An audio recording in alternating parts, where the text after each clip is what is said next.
All right. This is kind of part two of our lecture on the social and scientific origins of me. Get in the right position here of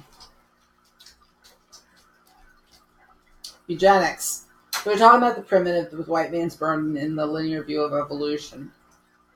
Some of the other unfits include the Jews. This was during the time there was the Protocols of the Learned Elders of Zion, which is this absolutely horrid propaganda piece blaming um, Jews for everything from murdering babies to government um, conspiracies and banking fraud and all kinds of horrible accusations. And this book was really spread around.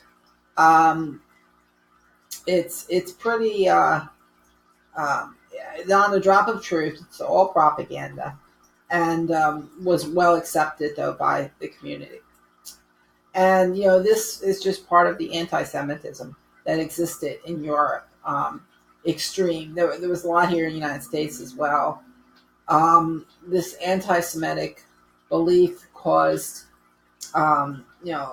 was historical. I mean, it's existed for centuries. Um, in fact, at one point there's a theory out there um, that Christopher Columbus was actually a member of this group of Jewish Italians who were forced to convert, or they could be killed. And he wanted to find a new home, an easier way to Israel for the Jewish population, and that was the ultimate reason why he went on his trip to the New World. And of course, we also see the beginnings of the anti-immigration movement. In the early 1900s, we saw a huge immigration population move and many of them came from depressed areas, in particular, three countries. Ireland, Italy, and Poland. And these groups were often discriminated against. I mean, there were literally signs in New York: Irish need not apply, and Irish dogs not welcome here.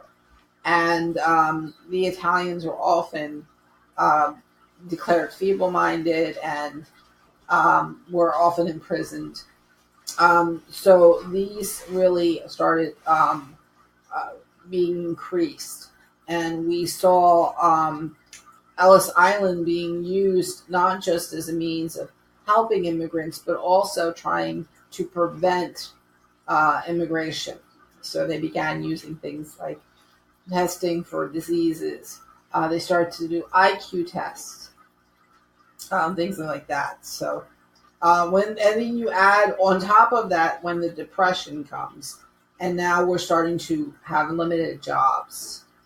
So immigration began being a major problem. And that's pretty much it. My part two was small, but I had to stop for a few minutes to go answer the door.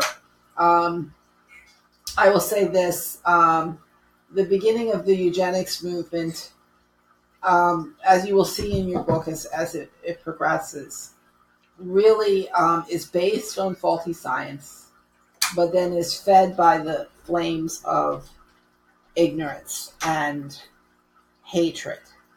And it really is those two issues that feed this philosophy. All right, that's part two. It's short but sweet.